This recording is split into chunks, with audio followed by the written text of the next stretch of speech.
Hello everyone, welcome to my review of the first episode of Adventure Time, Slumber Party Panic. So it's supposed to be about. I myself am a bit confused by people who are confused by the first episode. I think it partially has to do with being thrown into a fantasy setting, but having no slow gradual build-up to what the plot is about, and not having any exposition prior establishing the world and its rules.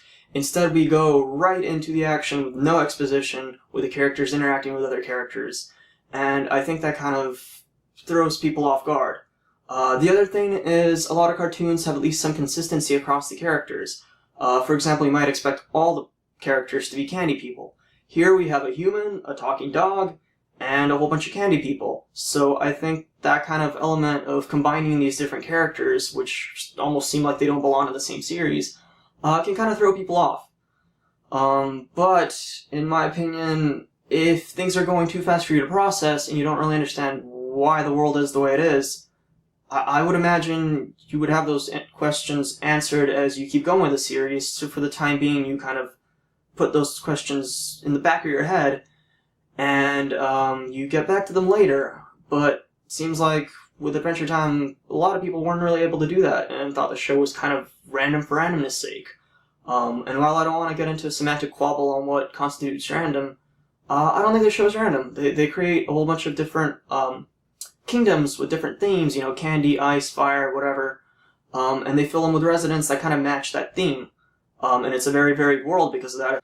I don't really think that constitutes random. I think it only seems random if you're impatient and want the answers now, and are not willing to wait for them in future episodes. If you think the first episode is supposed to explain everything to you from the get-go and you're supposed to get a feel for where the show is going, yeah, I'll leave you confused, but I think it will leave you confused because you came with it with false expectations. So why didn't I like the episode? I feel that this episode, unlike most of Adventure Time's episodes, targets specifically children. Some things would be amusing for children, but not for adults. The episode starts out with a joke about explosive diarrhea, and ends with a fart joke. If you're trying to get a friend into Adventure Time, and that friend is an adult, and you sit them down and have them watch the episode, they're going to be wondering, what the hell is this? Is the whole show like this? If you told them that the show has depth ahead of time. If you told them you were, going to watch just a simple cartoon, they probably wouldn't have any questions, but that normally is not the way most people would pitch Adventure Time to adults. So I think the first episode is off-putting in that sense because a lot of the jokes do fall a bit flat. Jake has tons of hilarious dialogue. Jake's dialogue is awesome most of the time. But in this episode, Jake, when asked whether he prefers chocolate or fudge, says he's a dog and he can't eat any, so neither. I wasn't even sure that was supposed to be a joke. It just kind of felt like filler dialogue. It did not make me laugh. None of Jake's dialogue in this entire episode made me laugh. That's unfortunate. That's not to say there's no funniness whatsoever, because the scene where all the candy people blindfolded are whacking the zombies during the rave party is pretty amazing.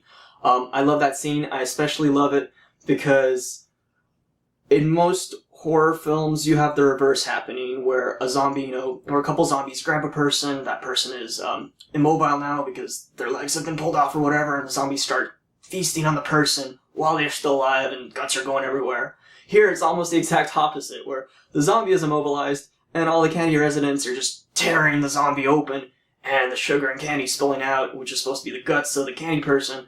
And there's post-mortem cannibalism going on. In a children's cartoon, there's post-mortem cannibalism, and I just found that hilarious. Adventure Time does a lot of ridiculous stuff, and gets away with lots of actually grotesque and pretty dark humor by just masking it with a layer of, cartoon characters. Instead of gore, you get candy. But the scene itself, if you think about it, is really dark humor, and I find that scene particularly hilarious. However, that scene aside, and a few mild amusing remarks from Starchy, narrating basically how defenseless he is before he gets attacked, there wasn't that much comical enjoyment, in my opinion. And the climax itself, when the Gumball Guardians, or as they're called in this episode, the Guardians of the Royal Promise, which is clearly changed later, the scene with them was pretty anticlimactic. It wasn't satisfying. You didn't feel any tension for anyone involved. The resolution itself, where they changed a complicated math problem to an easy one, it just felt ham-fisted, it felt a bit forced. It really wasn't that amusing. So, really, other than that scene where the candy people are cannibalizing their dead ancestors, this episode wasn't that great. This episode also has a lot of continuity errors compared to, future episodes. Normally, this wouldn't be a big deal in any cartoon, but Adventure Time has this expansive lore that just builds on itself, and it takes former events and former developments, and builds on top of those, adding more nuances, adding more characters, getting involved with certain situations, or just further exploring backstories. And, this episode sort of, is a throwaway in a lot of ways. For one, the Gumball Guardians are, the Guardians of the Royal Promise. That's completely scrapped for next time. They just become the Guardians of the Castle, and Princess Bubblegum is known to have complete control over them in the future. There is really no reason why, in this episode, if we take the knowledge we have later, why she wouldn't be able to just tell the Gumball Guardians to excuse Finn's breaking of the Royal Promise. She made the Gumball Guardians, and she seems to have full control over them in the future episodes. No reason why, Finn, had to face death. Another issue that raises questions is, why does Princess Bubblegum even want to revive deceased candy citizens? We know she creates them, and we know she can make copies of the candy citizens that are pretty much identical to what they were like before. So, what is the point of bringing back deceased candy people? And of course, the entire issue of candy people exploding when they're frightened. That never comes up again. I don't have to really cite the episode names. There are so many where there are candy people around and something frightening occurs, and nobody explodes. The writers basically wrote themselves into a hole giving the candy people this attribute. I don't think they realized or thought about the consequences for future episodes. They would have to keep in mind that candy people explode, and it would basically really limit what kind of stuff can occur in the Candy Kingdom. So it was smart for them to throw it out.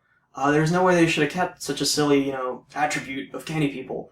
But I really wish they didn't make it that way to begin with. They could have written around it instead of choosing the plot of this episode to be what it was.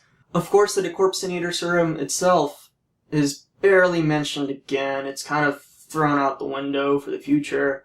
The zombies do return in a later episode, but it's an episode that revolved around certain story elements that really felt like they were scrapped.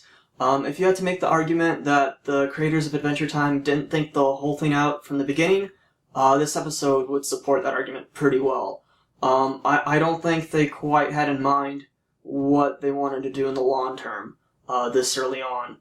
And then, as we kind of get partway through Season 1, I believe they kind of established something that they were going for in their heads, and decided to remain more consistent from then on, compared to how much stuff is just altered for the future. For the voice acting for a lot of the side characters, it feels like the direction was just like, have as much of a silly, dumb, cartoonish voice as you possibly can, Mr. Cream Puff, truth or dare? Like, it feels kind of half-assed to do that. It doesn't feel like you put much effort into having, interesting side characters. I realize they're not that important, but it would have still been nice if they kind of didn't overplay the voices as much as they do, because it doesn't really make it more amusing. It kind of just makes it a bit more meh. The main voice actors, of course, are amazing. Jeremy Shada, Hynden Walsh, John DiMaggio, I'm sure I butchered some of their names, but, the voice actors for Jake, for Finn, for Princess Bubblegum, they are very, very good voice actors. And going back to this episode, particularly for Finn, since I came back all the way from Season 5, it really strikes you how much Finn's voice has changed over time. I was not ready to hear Finn's 12-year-old voice again. It kind of blew me away how different it was. It's really cool that Jeremy Shada actually gets to age with Finn, and therefore his voice acting feels really natural as he ages. But wow, if you don't watch the early seasons for a long time and go back to them, you can really tell a difference. All in all, not a good start. Not a good start. I may as well mention this here. The ending song to Adventure Time by Ashley Erickson, the island song, is really amazing. It just has this melancholic feel to it. It just tugs right at your heartstrings, and if you enjoy the ending song to Adventure Time, you should check out her band Lake. It has a lot of great tracks on it that I really loved. If you like the island song, check out her other music. Alright, well, see you next episode.